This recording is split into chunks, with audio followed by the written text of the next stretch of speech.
grad Sremska Mitrovica podržava ovu manifestaciju, sada već tradicionalnu, 31. po redu.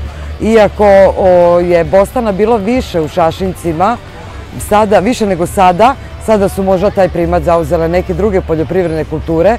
Meni je jako drago da se ova manifestacija i dalje nastavlja, evo već 31. godinu, i nalazi se na mapi turističke organizacije grada Sremska Mitrovica kao manifestacija koju treba svakako doći i pogledati.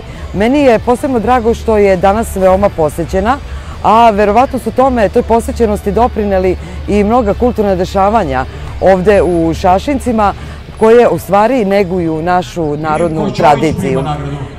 Stanovnicima Šašinaca želim dobro zdravlje, želim im dobro vreme, vremenske uslove, kako bi Bostana sledeće godine na sledećoj Bostanijadi bilo još više i kako bi imali još više izlagača.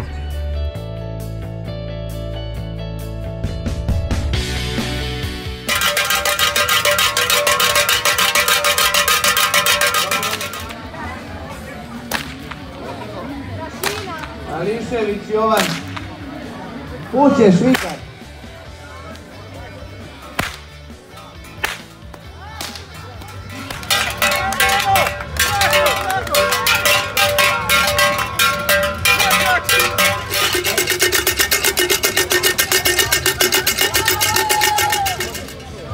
Može Atina. Radović Nikola. Evo ovi Radović.